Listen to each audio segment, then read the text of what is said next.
Welcome, everyone. Good morning.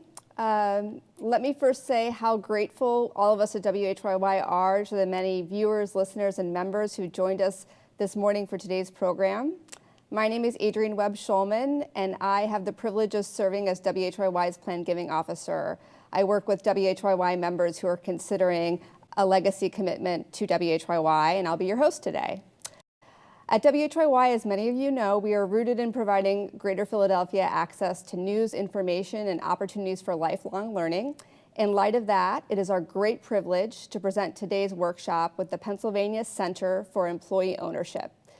And we are really looking forward to chatting with you all today about succession planning for small and mid-sized businesses. First, a few housekeeping notes. We will be recording today's presentation and will make it available to you at a later date. Thank you to those of you who submitted questions ahead of the program via the registration link. We are going to get to as many questions as we can, but if you have questions, you are more than welcome to use the chat feature to submit any additional questions you might have. Your microphones and cameras are off, so we will be facilitating a Q&A session and addressing your questions as we can get to them. We will get to as many questions as we can. And finally, we will be sending out a survey after the presentation that we hope all of you will complete. All of our presenters today are volunteering to provide this objective information, and this presentation is not sponsored by any of the panelists or the Pennsylvania Center for Employee Ownership. All right, let's get started. I'd like to introduce a longtime supporter and champion of WHYY and public media, Ken Baker. Ken is the CEO of New Age Industries, a plastic and rubber and tubing hose manufacturer and RFID tag solutions provider located in Southampton, Pennsylvania. In 2006, Ken established the company's employee stock ownership plan, and his employees now own 40% of the company. He is a founding member and chairman of the Pennsylvania Center for Employee Ownership. Ken, do you mind sharing a few words with us? Yes, thank you. A little correction there. New Age is 100% employee-owned right now. I sold my last piece of my shares in 2019. Yes, I'm the CEO of New Age Industries and the chairman and co-founder of the Pennsylvania Center for Employee Ownership. But I'm a big-time supporter of WHYY. I've been that way for decades, probably 3 decades. It's an important time of my day when I'm listening to WHYY.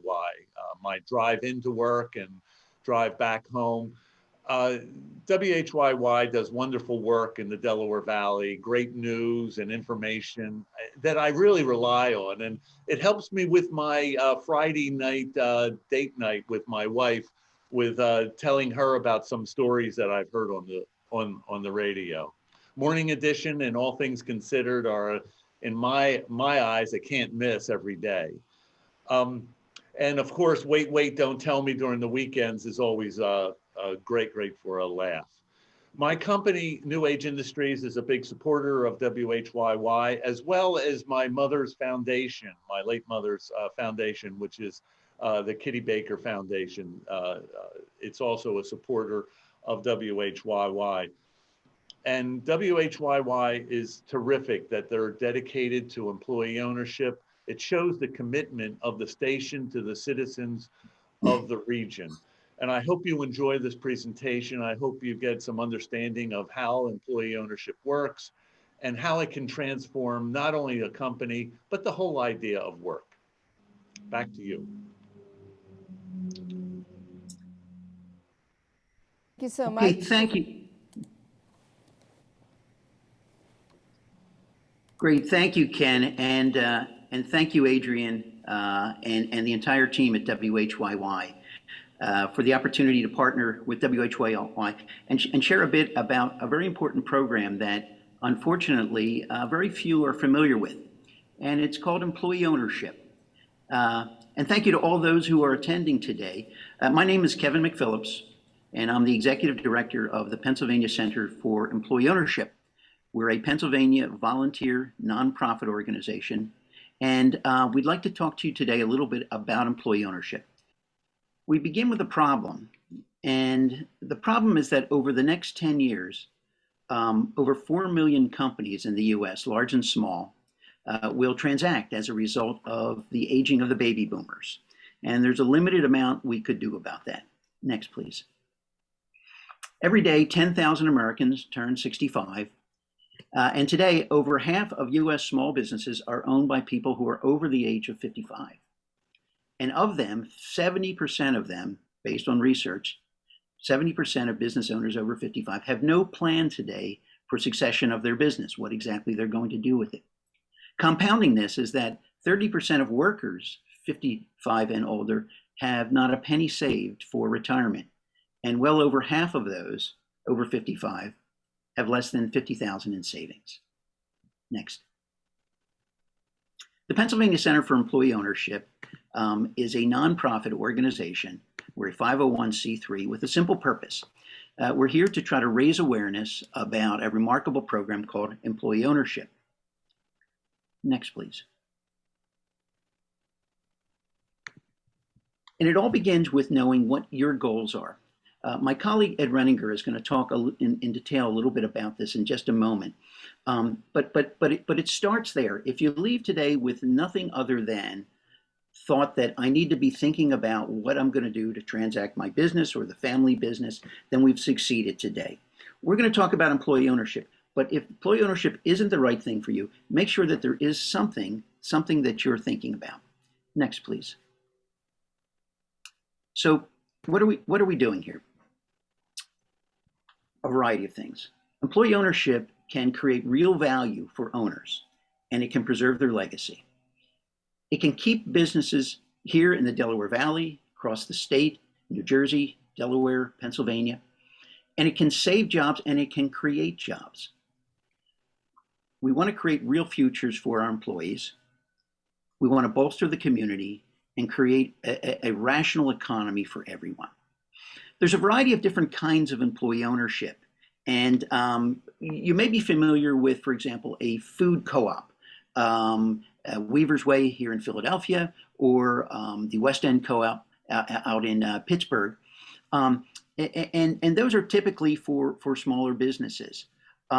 But what we focus on is the businesses that are owned by the employees, not the membership sort of organizations. So that the businesses, whether they're co-ops or otherwise, are entirely owned by those that work there. Their sweat equity is what makes the difference. Next, please. A worker co-op, typically for smaller business, for example, is usually a retail or a service establishment with, let's say, less than 20 employees, and typically they're equally owned. Often they're democratically operated. The saying they use is one person, one vote.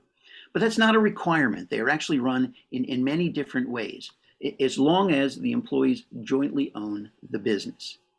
Next, please. But the most common form of employee ownership today is what's called an ESOP, an Employee Stock Ownership Plan. It's a long-standing program of the U.S. Labor Department, and it's designed to reward owners, create real futures for employees. And we have a small video here to explain how that works. Tina, please. In 1974, Congress passed a law that created ESOPs, Employee Stock Ownership Plans. The law says an owner can sell some or all of their business, 10%, 30%, 49%, 100%, whatever, to their employees. The employees pay nothing, not a penny. Rather, the business takes on a loan from a bank or other lending source to pay the owner full fair market value for the business. The federal government and the state of Pennsylvania stand up and say, look, if you do this and you meet certain criteria, you never have to pay taxes again on your profits for whatever portion of the business is owned by the employees. Yep, you heard that right.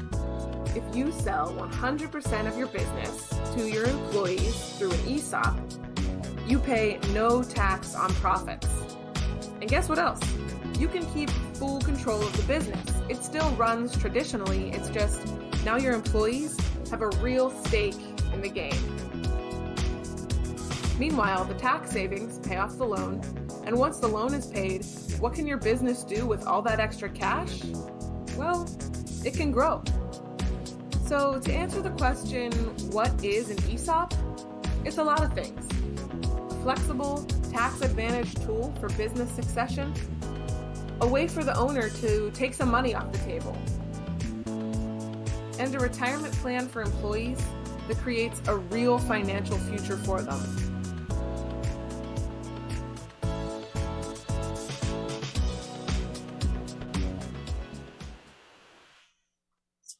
Thank you. Next slide, please.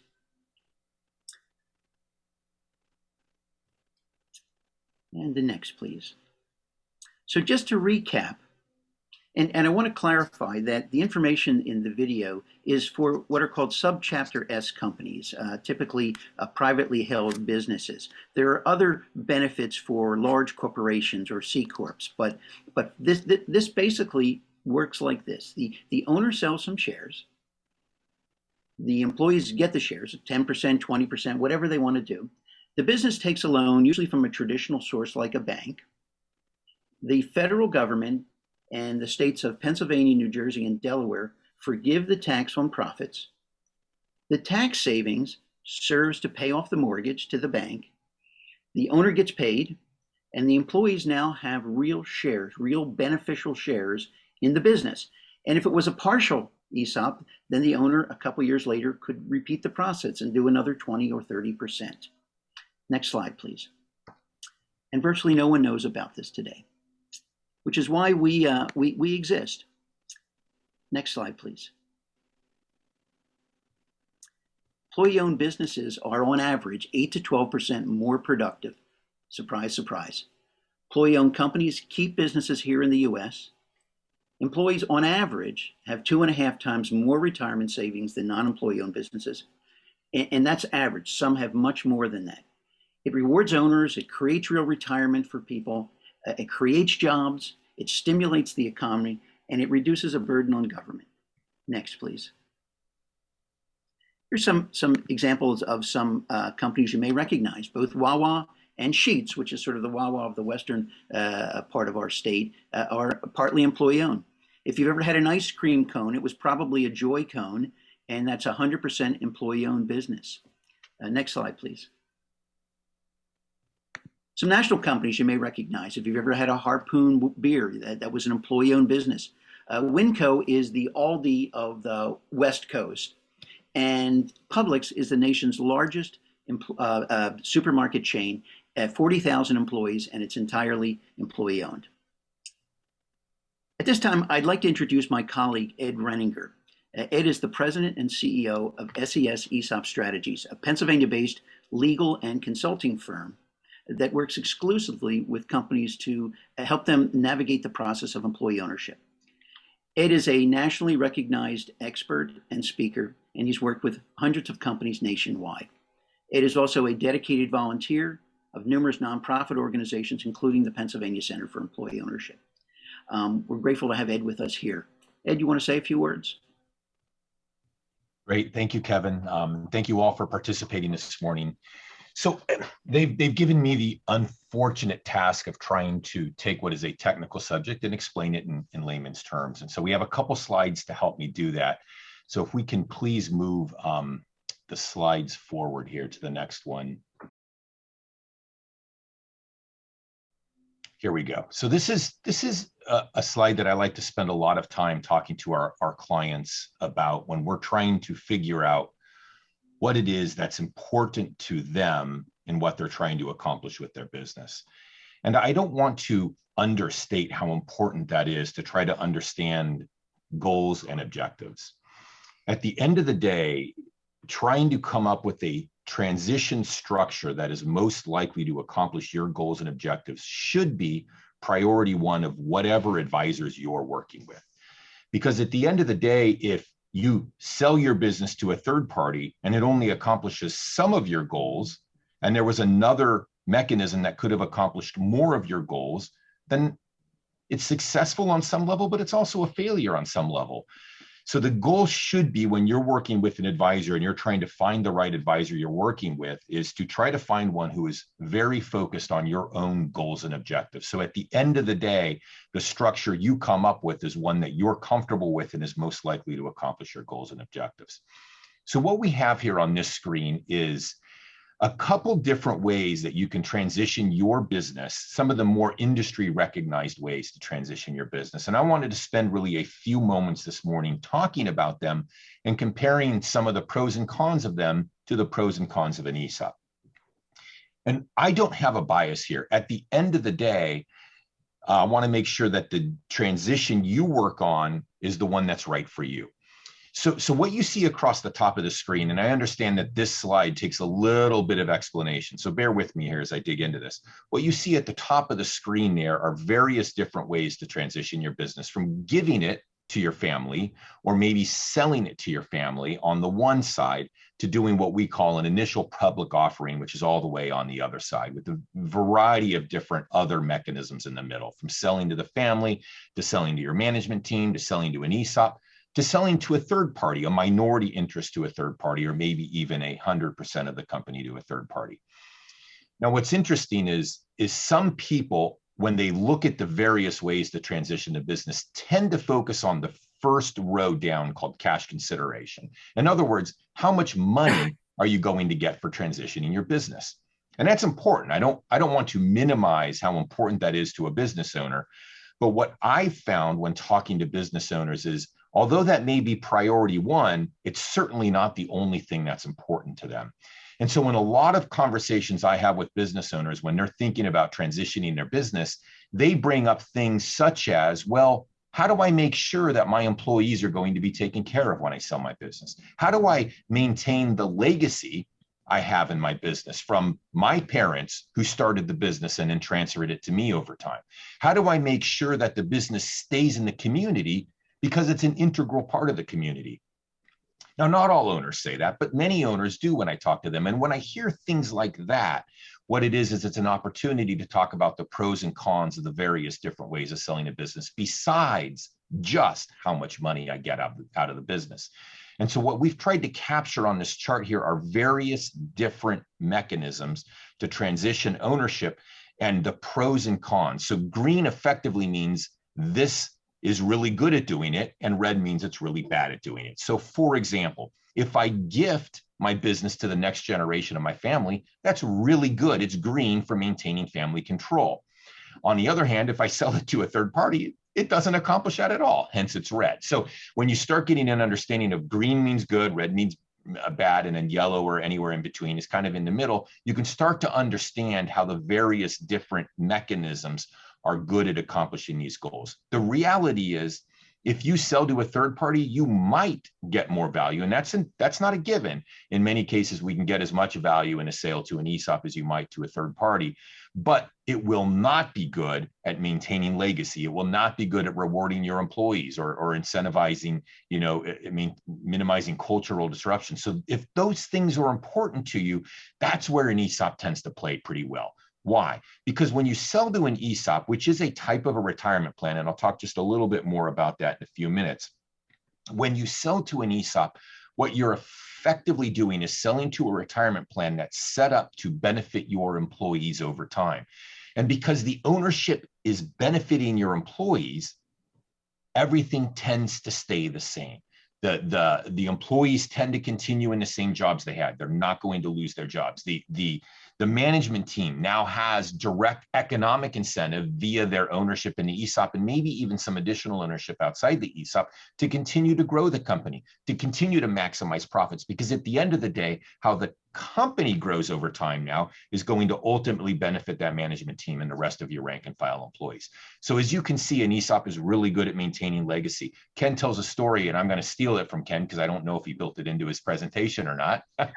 But Ken tells a story about how there's a bust inside the lobby of his company of his father. And he knows if he were to sell that to a third party, the third party that's the first thing they'd get rid of, right? It's no longer, important to what they're trying to accomplish, was to maximize profits for themselves, not to maximize profits for the whole firm. So in any event, really good ESOPs are very good at maintaining legacy. They're very good at maintaining minimizing cultural disruption, for rewarding the employees, for rewarding the management team. You can't even couple an ESOP with maintaining family control by only selling part of the company to the ESOP and still having, family own some or all of the rest of the company. And ESOPs tend to be sold for what we call fair market value. In other words, what is a willing buyer and a willing seller willing to pay on an arm's length negotiated basis? So in many cases, it's very close, if not more than what we can get to a third-party sale. Where it does get a little different in a third-party sale is if you find that white knight, that competitor who's willing to overpay for the business, an ESOP can't overpay. They have to pay really what would be fair value. So you lose that ability to get kind of maximum value in that process from someone who's willing to overpay. So that's in a nutshell what I encourage my clients and prospects to think about. What are you trying to accomplish? And if so, what's the right structure to accomplish that? And what I have found is once we know we can get the number you need from your business to satisfy your own economic goals and objectives, which are super important, right? You may have family legacy goals, you may have charitable giving goals, whatever your goals are. Once we know we can get that number for you, what it does is it tends to open up an entirely other multi-layered conversation that lets an owner focus on these other goals and objectives. And then we can tailor a solution that's most likely to accomplish those goals and objectives. So enough with this slide. If you can please move on to the next slide. So now I'll get into a little bit of the technical nuance here. What is an ESOP? An ESOP stands for Employee Stock Ownership Plan, and it is a type of a retirement plan that gives every employee an account like a 401k plan, but where it's very different than a 401k plan is an ESOP is designed by law, and it must, by law, invest primarily in employer securities. So ultimately, we've created this retirement plan that is set aside for the benefit of your employees. And what happens is at the end, when an employee retires or leaves employment, they get paid the fair value of their ESOP account, which is invested in employer securities. So basically, by working and messaging and communicating with them and sharing with them how value is driven and how stock price is derived, they will make decisions over time that lead to share value growing over time. And that leads to ultimately, when you look at the statistics, material wealth that is built up for your employees over time, while the owner still gets paid full fair value for their business in setting this up. So it's kind of a win-win. It's a win in the sense that the owner gets paid full value. It's a win in over time, over the next generation, the employees are going to get fair value for the business as well. You can move on to the next slide. There's a couple different categories of ESOPs, what we call a non-leveraged ESOP, which means you just slowly sell a little bit of stock or give away a little bit of stock over time. We don't tend to do a lot of those. Leveraged ESOPs are the ones that really are focused on business transition. And there, what we're doing is we're structuring a material sale of stock from the current owner to the ESOP. The beauty is there's no right or wrong answer there. It can be 10% of the company. It can be 100% of the company or any number in between. So again, what we like to do is we like to work with the business owner to figure out what they're trying to accomplish so that at the end of the day, when we structure it, we've achieved the right goals. And I'll just tell you a couple stories around that. We had an owner, for example, one time, very, very successful business, where he was late 40s, early 50s, and he was not in any way, shape, or form looking to no longer be involved in the business. He wanted to continue to run it, but all of his wealth, everything he had, not everything, he had a house and some vehicles, but other than that, everything he had was really tied up in the business. And every year they just plowed all of the profits back into growing the business and growing the business. And so you reach a point in your life where you're sitting here and saying, what happens if there's a pandemic? Now, this occurred before the pandemic, or there's a material economic recession and my business is wiped out. So what we did is we structured a transaction where the owner was able to sell 30% to the ESOP. They retain 70% ownership. And now the employees are able to share in the growth of 30% of the company, and the owner is able to share in the growth of the other 70%. So it becomes kind of a win-win. So there's a lot of ways we can structure it where we're trying to accomplish your own goals and objectives. You can move on to the next slide. I'm going to speak very, very briefly on this. Ultimately, we've already talked about a lot of this. We're creating a market for shares by selling to the ESOP at the end of the day. And because the ESOP is a friendly owner, They're not like a private equity firm that wants to run your business and haul all the shots and control everything. Even if you bring a private equity firm in on a minority basis, they tend to want a lot of control. And there are a lot of potential tax benefits. And I don't want to get too into the weeds on this, so I'm just going to show very, very high level. There's two very big important tax benefits to keep in mind with ESOPs, one of which was highlighted earlier in the video you saw, which is an S corporation ESOP effectively operates tax-free. It does not have to pay any taxes to federal or state governments in order to run that business, or to the shareholders to run the business. The other big tax benefit is selling shareholders have the ability to not pay capital gain tax on the sale of their stock if we structure it that way, which is something that's very unique, doesn't exist anywhere else. The ability to not pay tax on the sale to an ESOP is a huge benefit for selling shareholders. You can move on to the next slide. I'm going to skip this completely. It's way too technical for what I'm trying to accomplish today. So move on. You can skip this as well. And by the way, I think we can share copies of these slides later on after the fact if you would like to see them. Just email someone on this panel. Contact information will be shared. This is just a high level process and timeline. It's about a 6-month process from beginning to end. That's all I really want to highlight here. You can move on. This is a case study. Again, you can read it on your own time if you want the slides of a client who did a transaction in Montgomery County. You may recognize the name. They're a premier provider of turkey bacon nationally. You can move on. This was one where we did a minority transaction to accomplish our goals. I want to spend a few minutes on this slide. What does it mean to the company? This is real data based on real studies that have been done comparing ESOP companies to non-ESOP companies. Bottom line is, no matter how you slice the information, no matter what metric you're looking at, and you'll see it on this slide and the next slide, there's a variety of metrics that show that ESOP companies outperform their non-ESOP peers. They tend to have higher productivity, 4 to 5% higher growth on average. They tend to have higher job growth, about 25% compared to non-ESOP companies on average. They tend to increase sales over time on an annual basis compared to their peers, 2 to 2.5% higher time on an annual basis compared to their non-ESOP peers. If you can flip to the next slide. So that's kind of looking at it from a company perspective, but what does it mean from your employees? Remember, the owner's getting fair value. They're not really giving anything up in this arrangement. But from an employee perspective, it's real material economic wealth. And I want to highlight the bottom left part of the slide for a minute.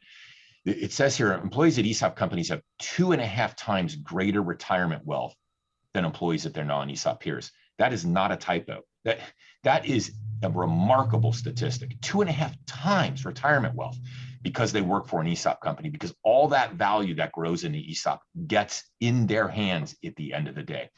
Some other key ones that I think are really important, especially as we just went through, a recession from a pandemic-related recession, is ESOP companies are 4 times less likely to have layoffs compared to their non-ESOP peers over time.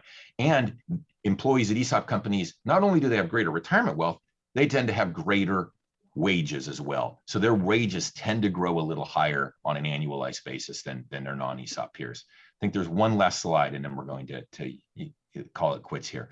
So what makes a good ESOP company? There's a couple key metrics we tend to focus on, one of which is number of employees.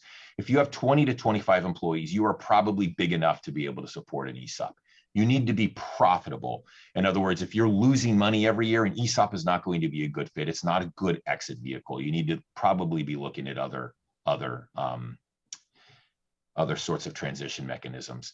You need to have, generally speaking, some sort of collegiality between owner, management, and rank and file employees. If it's a really contentious environment, an environment where there's really not any baseline level of trust, ESOP's probably not going to be a pretty good fit. And finally, we tend to look at transaction size. You do need to spend some money to get an ESOP put in place. There are real tax benefits, but you really start seeing that for companies that are valued at about $1.5 or $2 million on up, and there's really no upper limit on that.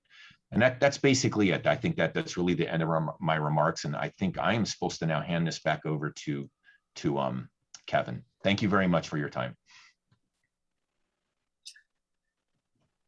Great, thanks very much, Ed. That was really helpful. And I'll remind all of our attendees what Ed said. This information will be available to all the attendees afterwards, as well as contact information on those who are speaking if you had follow-up questions. I'd now like to reintroduce Ken Baker, who spoke to us a little bit early on here. Ken is my friend and colleague, and he is the chairman and CEO of New Age Industries in Southampton, Pennsylvania, which is, as he said, a 100% employee-owned business.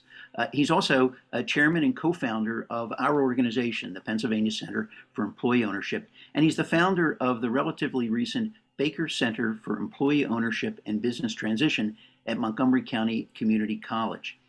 Ken is a nationally recognized speaker and a real advocate for employee ownership. He has a fascinating and unique story to tell, and it's a story that begins with a small family business years ago and leads to dramatically changing the personal and financial lives of hundreds of working people in our community. Ken?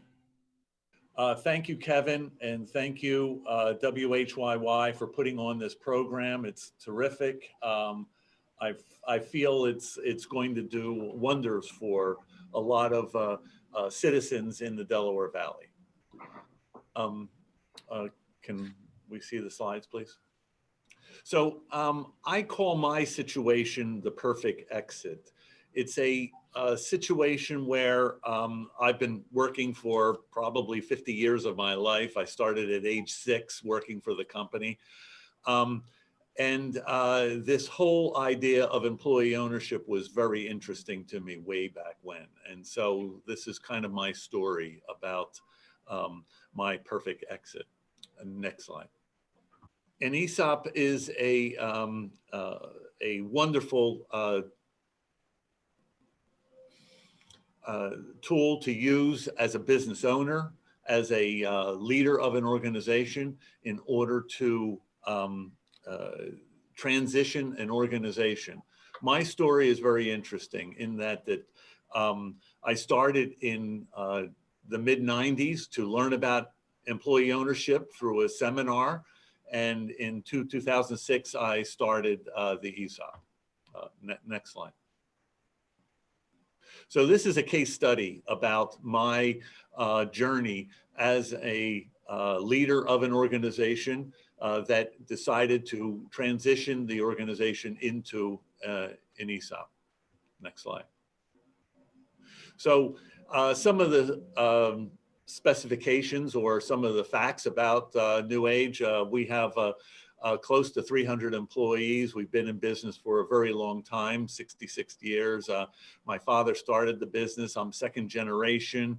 And as I mentioned earlier, we are 100% employee owned. I sold shares over the last 15 years, 30%, 10%, 9%, and then in 2019, 51%.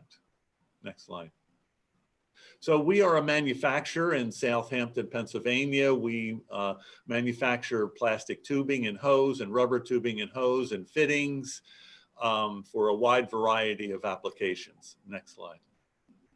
One of our biggest applications is pharmaceutical processing.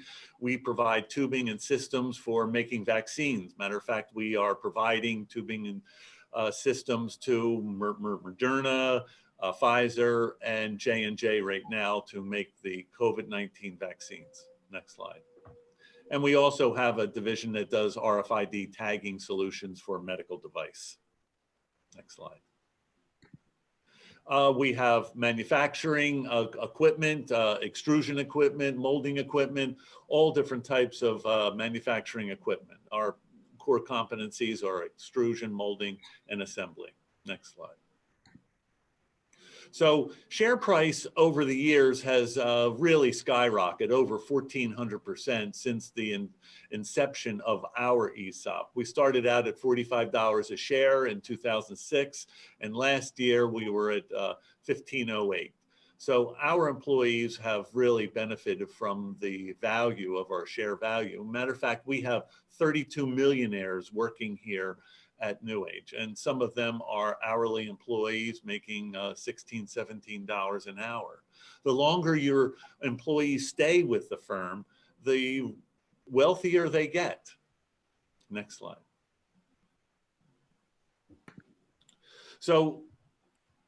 remember, this is a free part for everybody. The employee doesn't pay anything. There's nothing coming out of their paycheck. It's very important that everybody understands that.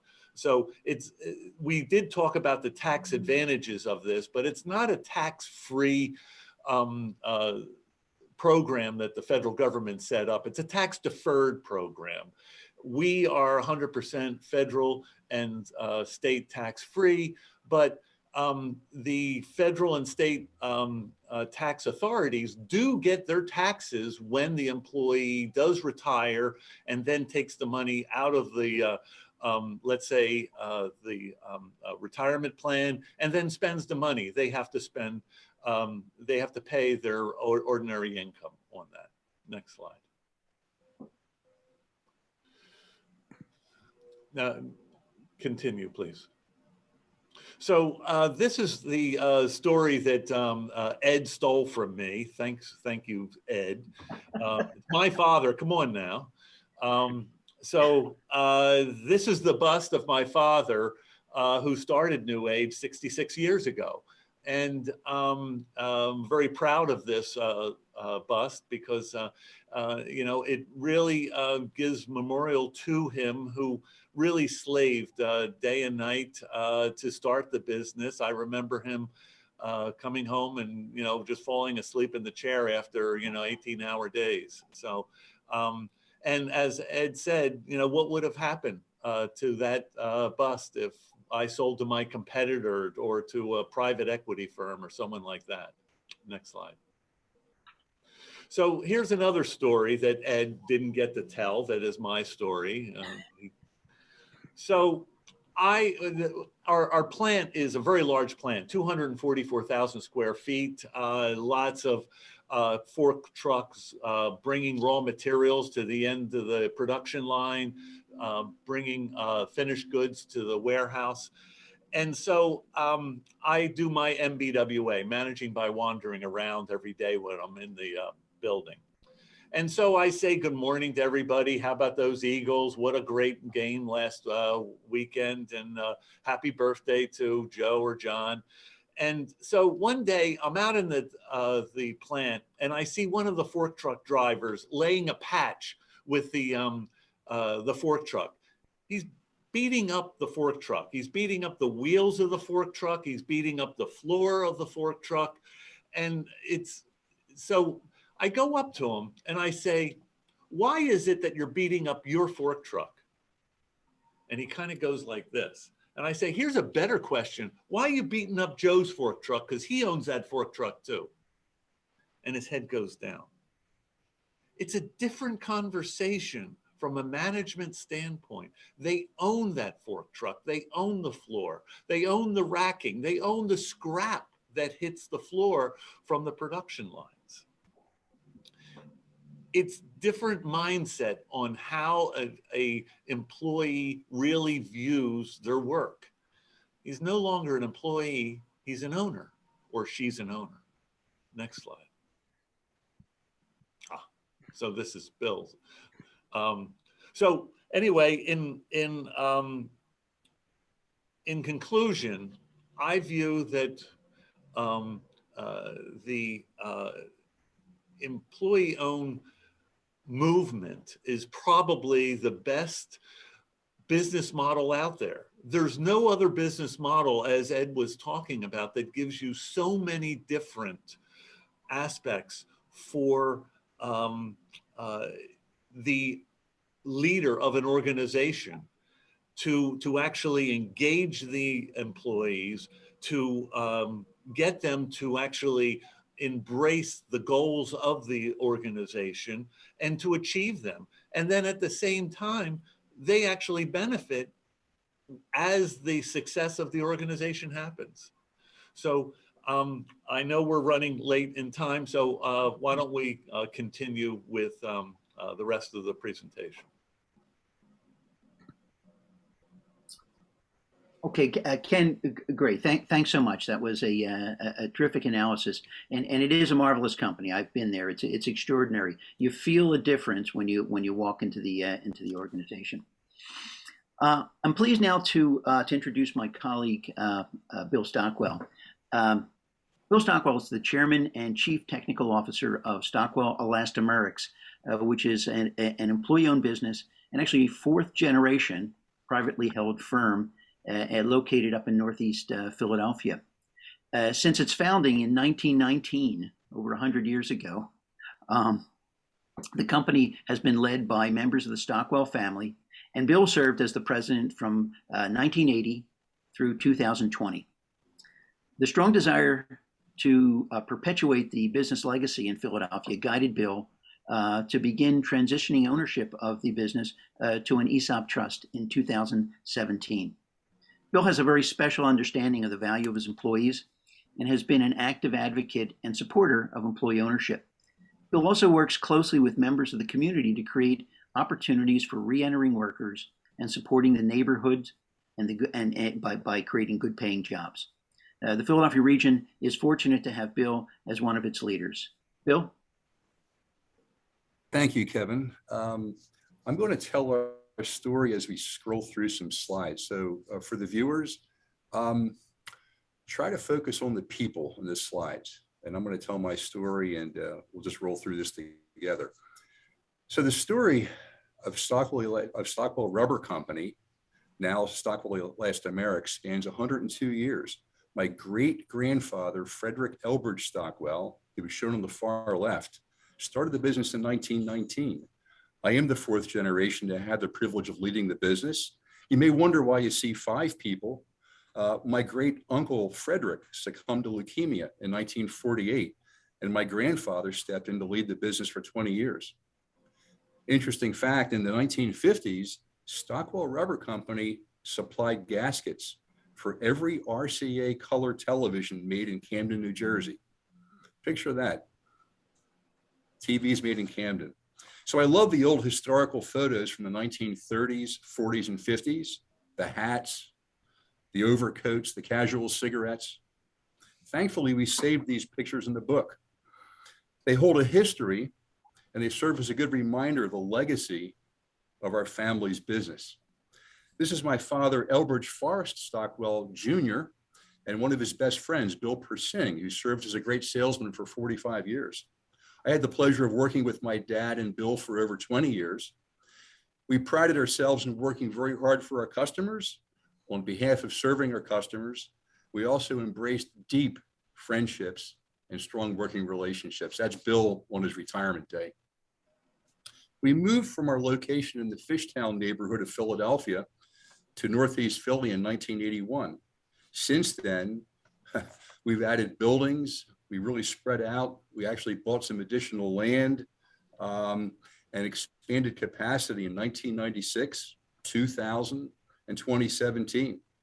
Rather than move, we decided to stay in Philadelphia, as most of our people are from the neighborhoods of Philadelphia.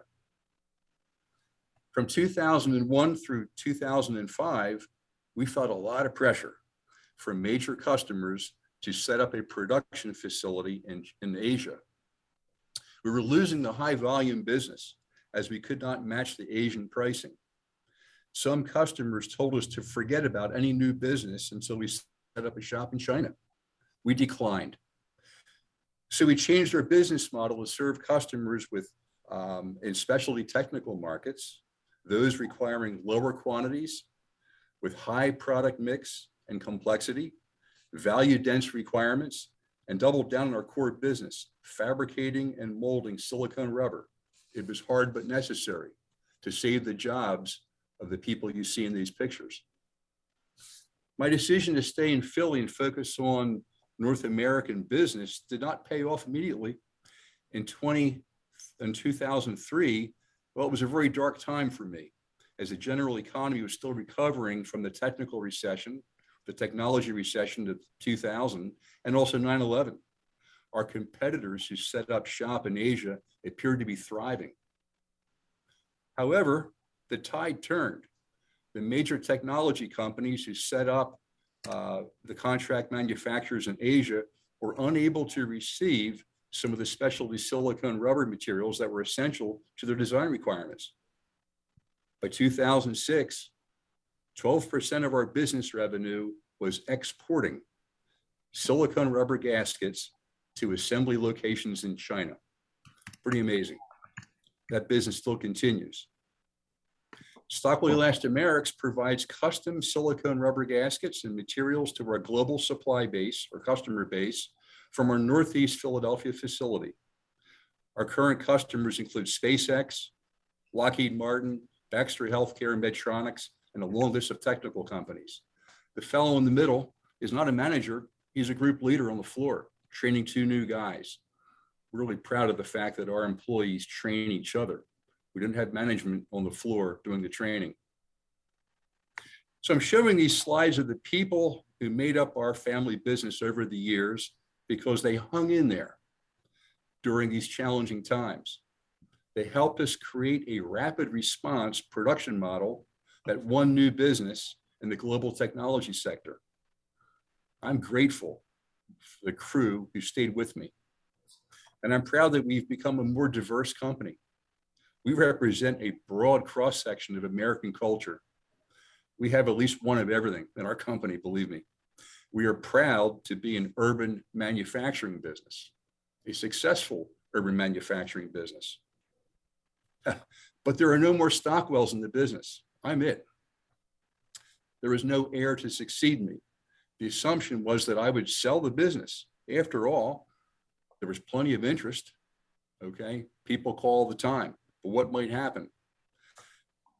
Philadelphia is not considered a low-cost production location. If I sold the business to a competitor or a larger strategic company or private equity firm, despite their assurances otherwise, we would likely be relocated. Or our business model, which depends on a high investment in raw materials, would likely change. The vast majority of our 90 employees would see their lives changed permanently. We have 20 and 30-year employees who have learned our specialized processes. At 50 years old, they'd have to start over again. Their standard of living would change. The same folks who stuck with the company in challenging times would lose their jobs. I don't think that's right. We hire people from the sidelines, returning citizens, as Kevin mentioned, or formerly incarcerated. We've hired a few with learning challenges. Our customers would also be affected due to the drain of tribal knowledge. I could go on, but this became untenable to me. I don't believe in, I got mine. So in 2015, we began investigating employee ownership as a way to transition out of the business. I received some fantastic advice, including a conversation with Ken, I still remember. This narrowed my focus and enabled me to speak with a number of people in the ESOP community. Other companies are very glad to share what they know about their ESOP. It's a fantastic community. I was going to sell my business, 100% of my business. I decided not to. I didn't want to lose control, okay, or immediately lose control. So I sold 30% and have recently sold 15% more. We used, rather than having the ESOP trust resort to getting a bank loan, I did a seller financed deal. That's pretty much my story. I'll just end with the fact that I have a successor now, a new company president, and my role is changing. And I'm really glad I did what I did. Glad to have questions later on. Thank you very much. Great, thanks, Bill. That was a terrific story. And the great part about it, I think, is that the story continues with your employees today, and hopefully for another 100 years. We're going to move now to the Q&A portion, and there are a number of very good questions here. I'm going to quickly answer a few of them, I think, that can be answered quickly, and then I'm going to turn it over to the panelists to answer a few. A couple of the questions here were as follows. Can an ESOP be limited to key employees? And I'm afraid the answer to that is no. This is a U.S. Labor Department program that requires that everyone who is a full-time employee be part of the program, regardless of their category or their particular role within the company. Are there similar ESOP programs located in New Jersey and Delaware? Absolutely. This is a national, federally overseen program. Every state in the union has the ability to create ESOPs. So no matter where you live, where your company is in the United States, it's available for ESOPs. Can very small companies, 5 or less, benefit from ESOPs? How about companies that are larger than 25? Well, for a variety of technical reasons, really the company needs to have about 20 employees to make an ESOP really work. So if it's smaller than that, there's a worker cooperative, which is an opportunity. Unfortunately, that does not have the same tax benefits that an ESOP has, but it is a structure that can work for employee ownership. And absolutely, more than 25 employees works perfectly. I mentioned earlier that Publix it has 40,000 employees, so it can be large or small. So I'm going to toss some questions over to our panel now. One of the questions, and Ed, I'm going to ask you to answer this, and it's does an ESOP work if the business profit is flat? Yeah. Well, let's dig into that a little bit. The answer is probably yes. I think it depends on what flat means. You can tell I'm a lawyer. I love to parse words. So if profits are stable, but there are profits and the profits are flat and stable, there is nothing wrong with that whatsoever. There's many ESOP companies that run on a regular basis with fairly predictable, stable, and call it flat profits. But if a business doesn't generate profits at all, in other words, it's just a break-even business year in and year out, there really is no value to that business because it's the profits that generate value. So the answer is if by flat we mean we don't ever generate profits, probably not a good viable ESOP company. I would encourage you to consider maybe a co-op as an alternative if you're looking for an employee ownership type of structure. On the other hand, if we're talking about a company that does generate profits, but it's not a growing business from a profit standpoint, ESOPs work very, very well in that perspective. Great, thanks, Ed. I'm going to combine 2 questions and toss them over to Bill and to Ken. And the first one is, who are the experts, lawyers, et cetera, involved in helping companies to set up an ESOP? So what are the professional pieces that you need, and then secondly, how do you evaluate the service providers that you will choose, such as an attorney? How do you determine how to use or who to use? Bill, I'll ask you to go first. Certainly, Kevin. So I actually met with our advisor, and he was generous enough to meet with me, oh boy, several times, and kind of get into my head and heart and understand what my motivation was, just so he could be aligned on what my goals were. And I think it's important up front to have those kinds of conversations. We were fortunate in that our mid-sized accounting firm already has a very good ESOP practice. So we were fortunate there. So the whole thing lined up for me where I spoke to the right advisor, and our accounting firm was on board. And then I was introduced to other ESOP companies. And I called companies ranging from King Arthur Flour up in Vermont to a company in New Hampshire. I attended an ESOP conference up in the state of Vermont. I probably didn't want to be seen in Philly as being in the game or in play, right? So I went up to Vermont and checked that out.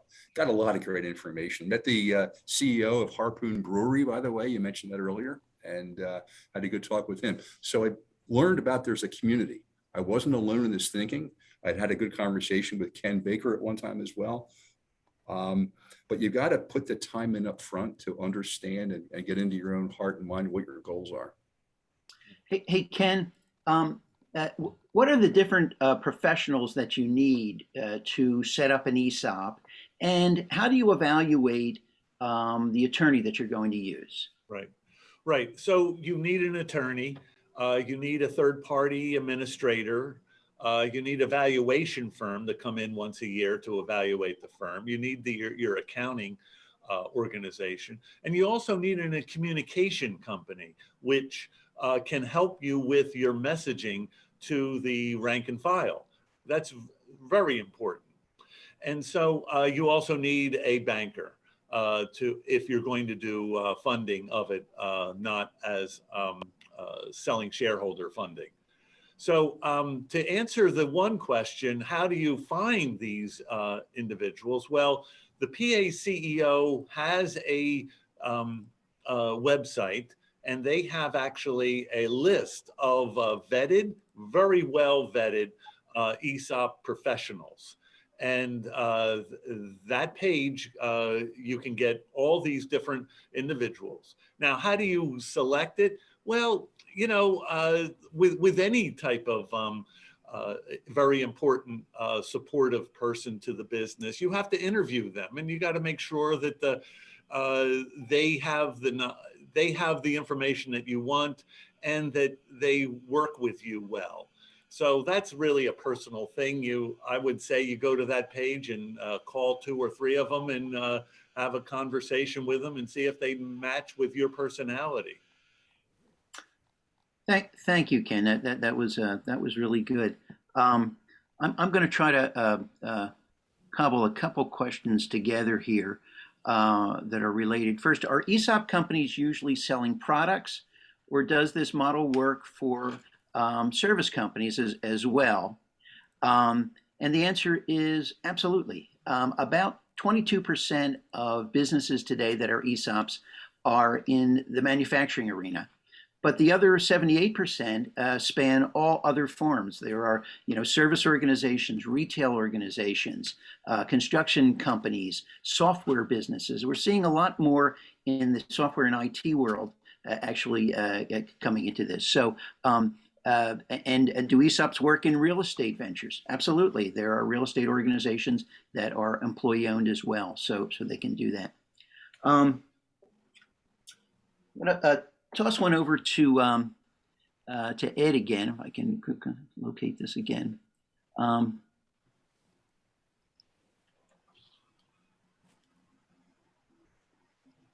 Okay, so Ed, if family members, like my children, are active partners in the LLC with equal percentages, can you still do an ESOP? Yes, we have to do some creative structuring to be able to get a corporation somewhere in the mix, because that's a technical requirement in order to set up an ESOP.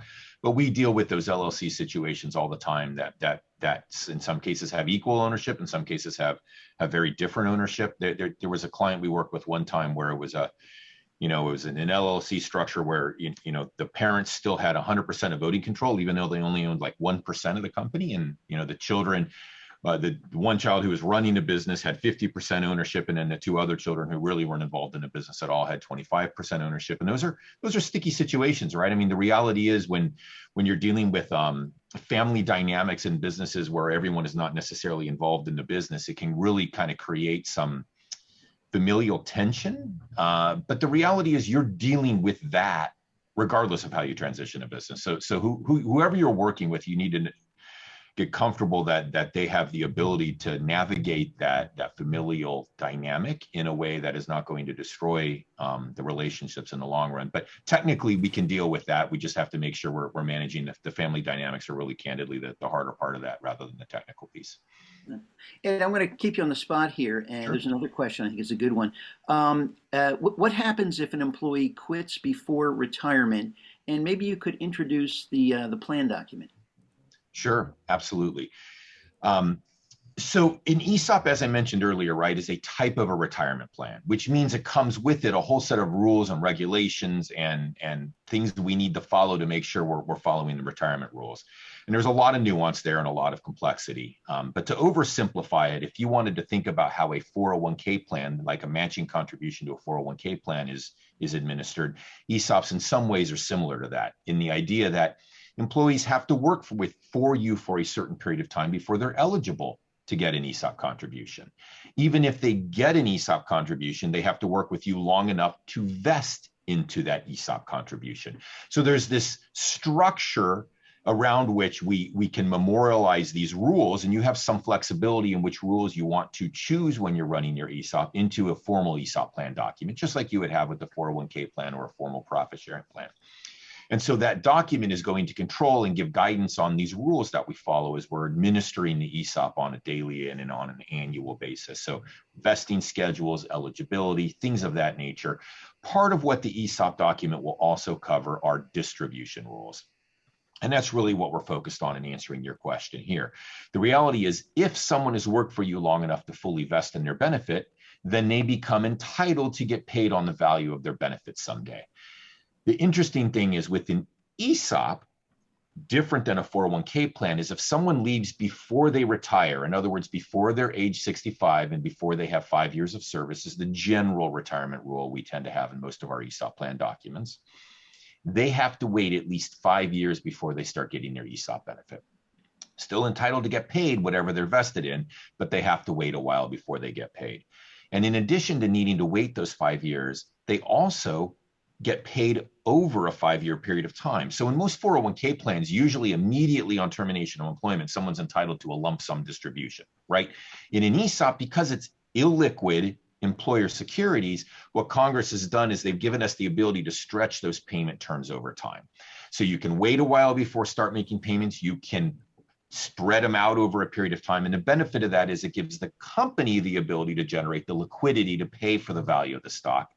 And it tries to discourage employees from leaving and just doing it to try to get a quick payment because they can't. Now, that said, that's the most conservative we can structure it, but some companies choose to be more liberal than that and pay it out more quickly. Some companies choose to start making payments immediately on termination, and some companies choose to even do that as a lump sum payment. But you don't have to. You have this ability to stretch it out and be more conservative, and that's a choice, a design choice that we will work with you on in trying to set up your ESOP when you set up. Great. Thanks, Ed. Ed and Kevin, let me pile on that. Sure. We call them good rules and bad rules. What Ed was talking about, I call the bad rules. That's if you get fired or you leave on your own before retirement. And so we can stretch you out a long time. It's kind of a motivation, be a good employee, follow the rules and stay with us a long time. The good rules are you retire or die or get disabled. So those rules are a lot more in our plan, a lot more. We have 5 years to pay you off, and we've been paying everybody off the next year if we have the cash. But we can stretch you out a little bit if there's a lot of millionaires retiring that year. So the idea here is once again another tool for the management to kind of say, don't follow the rules, don't leave, don't go to my competitor, stay here and we'll make you wealthy. Thanks, Ken. And just to clarify what both Ed and Ken were saying, when you create an ESOP, you create what's called a plan document. And the selling shareholder or holders have a lot of latitude in establishing what the rules are. They can be more conservative or they could be more liberal. It applies to things like, how are the shares divvied up? Are they even Steven? Or are they pro rata on salary? So there's the actual selling shareholders establish a lot of the rules for how the ESOP is going to be operating and customized to that particular business, to that particular seller's interest and future. I've got a question here for Bill and for Ken. Maybe each of you could take a stab. How do you determine if your employees are interested and able to take over ownership of the business? Bill, you want to take a first stab at that? I can be glad to jump on that one, Kevin. Sure. So it's a good question. First of all, you're never going to get all of the employees on board. Okay, it just never works. We're looking for the critical mass, if you will. I'm looking for the leaders on the floor to really adopt this. And let me pose the question back this way, Kevin. Instead, I was weighing whether or not to sell and cash out and let the chips fall where they may. And so for me, the decision was an obvious one to go to the ESOP and then begin teaching the people what this was all about, and basically bringing people over to my viewpoint. Well, this was a great thing for them. As Ken mentioned earlier, the employee pays nothing into it. Okay, it's an amazing investment for the employee. For me also, it begins a new conversation. Begins a new conversation on regular time about the business. Back in October, in fact, I led a very substantial company meeting all about the supply chain challenges in the silicone rubber industry. I don't think I would have done that if we didn't have employee owners now. And so it's caused me to share even more information. Some actually share open book management. We do to some level, working on that some more. But to me, it's allowed me to become more generous with my information and trying to teach them more about the business. Yeah, Ken? that's very interesting, Bill. We also share quite a bit of information, and you don't really know what you have as an employee until you stretch them a little bit. And that's how it is with any job. And I think that at the beginning, there's no question about it. They start scratching their head and they're saying, what is this for Bill? What is this for Ken? You know, it's all for them. But as time goes on, as you educate, as you show them their statement, as they see that it's real dollars that are going into the retirement, then they start getting it. And then the behavior starts changing. And then then as leaders, your language has to start changing too. This is all yours. And so that becomes very interesting as you see that evolution. And to be frank with you, it's probably one of the coolest things of an entrepreneur to see people that were doubting Thomases and start being a leader and talking about this type of business model and actually doing different behaviors that really help the organization. I don't worry about this company when I go on vacation because I got over like 300 owners that are going to take care of it. Thank you, Ken and Bill. Good answers.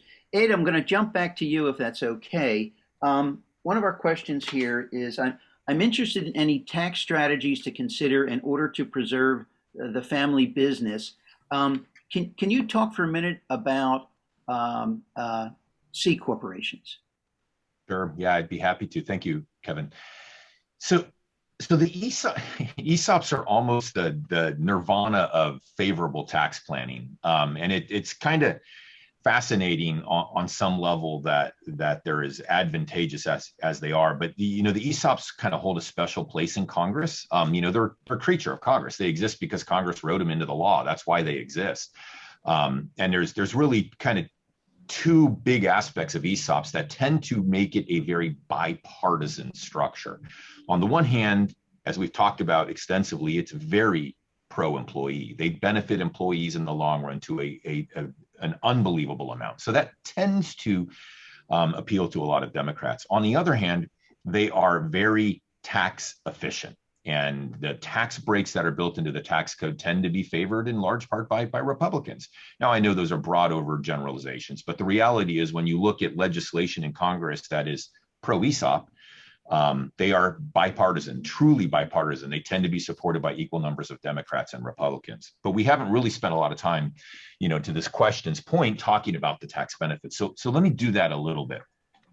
One of the provisions in the tax code is a provision that's specifically built for ESOPs. It's section 1042 of the Internal Revenue Code, if you care to read about it.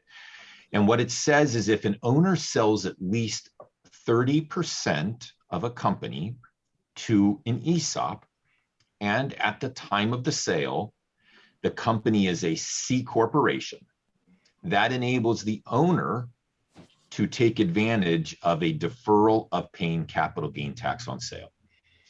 So what does that mean, right? I mean, it means in most cases, if you're selling your business, you're looking at paying 23% federal in capital gains tax in most cases.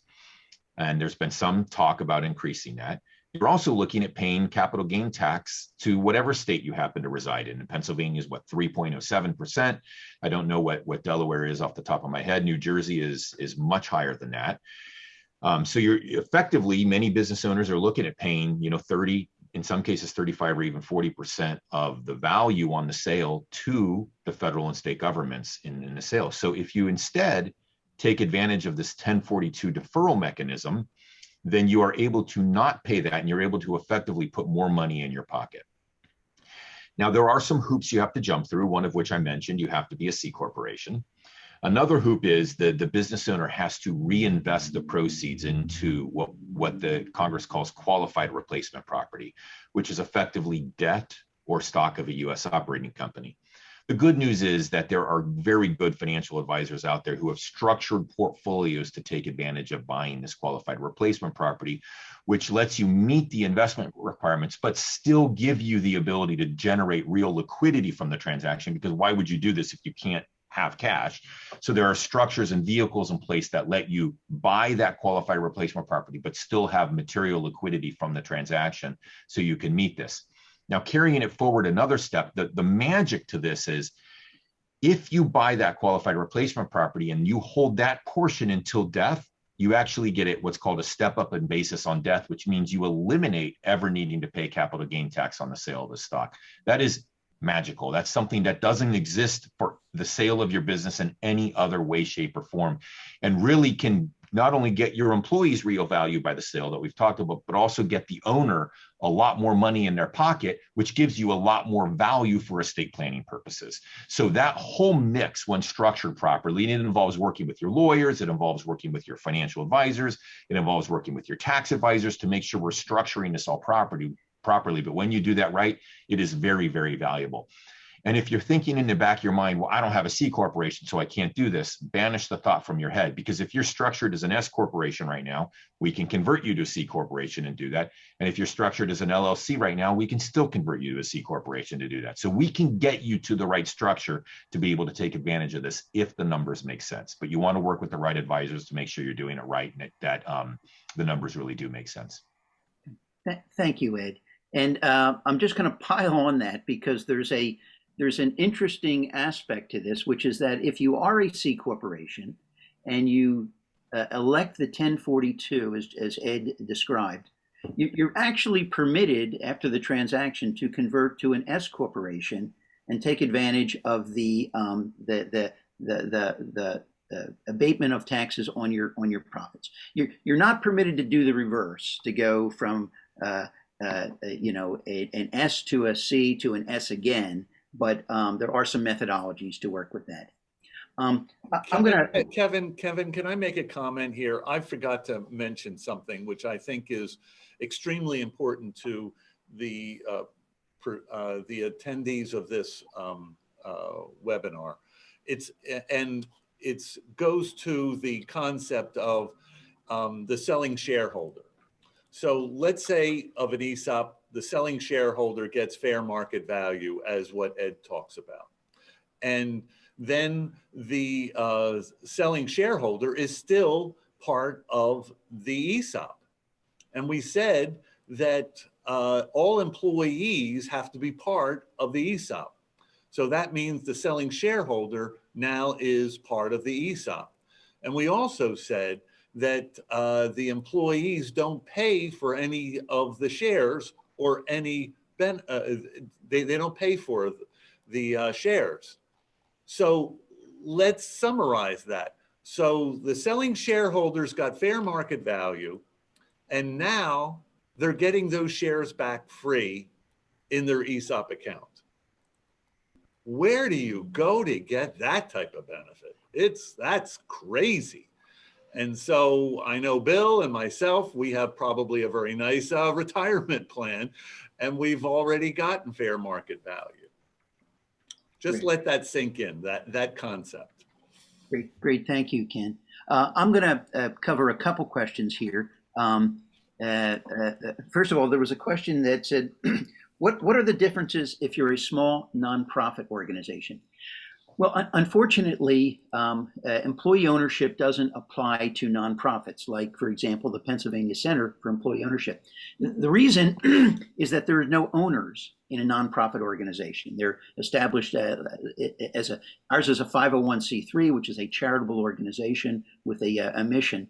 And so it doesn't apply to nonprofit organizations.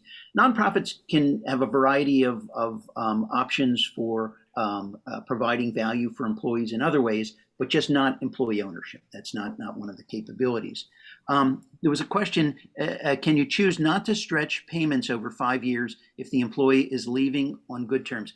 The answer is absolutely, as Ed described. You can decide to do anything. However, what goes for one goes for all. So if you've established a policy in your plan document, it must apply equally to everyone who's in the organization. There was also another question. Can you explain a little more in depth of how a pandemic or other crisis or recession will affect an ESOP company? Well, I'll say just as a headline, employee-owned businesses do much better they did much better during the 2008-9 recession, and extraordinarily well during the pandemic.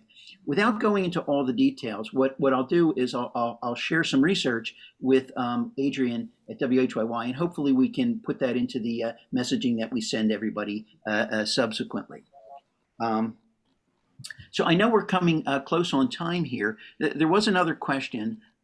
Why are larger businesses such as Target and Walmart, why don't we see more ESOPs in those? Well, this is a complicated question, and I'm going to give you an odd answer, which is that, believe it or not, Walmart does have an ESOP. It's very, very small. It's a portion of 1%, which they use in connection with their 401k program, and we refer to it as a KSOP. Corporations, those that trade publicly on stock exchanges, can be ESOPs, but they bring a lot of complications with them. Ed, I don't know if you want to weigh in for a minute or two on that one. Yeah, sure. There are lots of public companies that have very small ESOPs, like 1, 2, 3, 4, 5% ownership. But the reality is, right, public companies generally are incorporated in Delaware.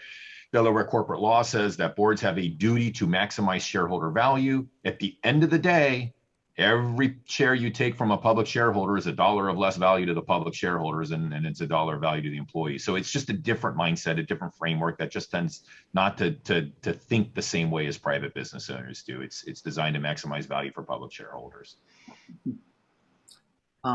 There's a question here. How did you find your successor?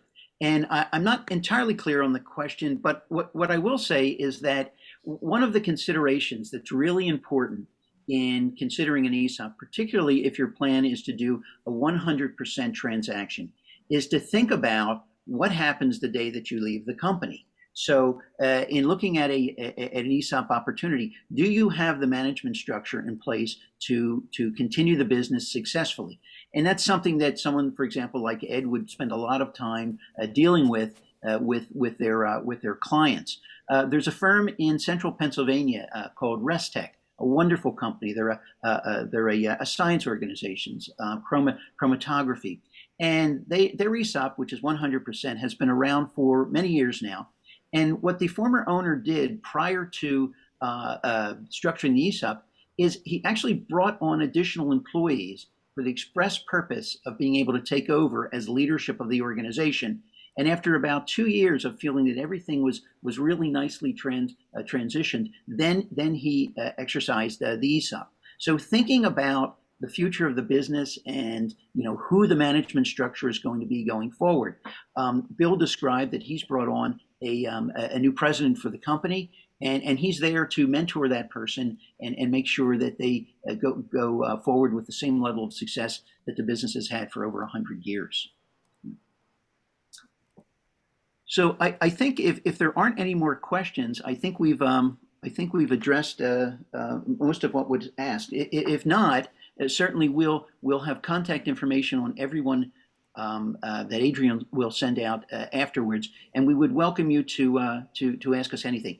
You can always come to our organization, which is www.ownershippennsylvania.org, ownershippennsylvania.org, or reach out to myself, Kevin, at paceo.org at any time.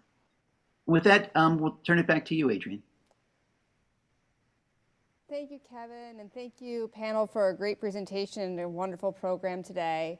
We really appreciate all of the attendees who took the time to participate, and we're hoping to get some feedback from you via our event survey, which we will be inserting into the chat. Following up from this program, we will send out a recording of the program. We'll send out a link to the slides, and we will also, as Kevin said, share the contact information for the panelists. We do hope to provide future programs on topics related to legacy planning and financial planning, generally speaking. So please keep an eye out for those future programs, and please share any ideas or thoughts you might have on other topics. Thank you again, and we look forward to being in touch.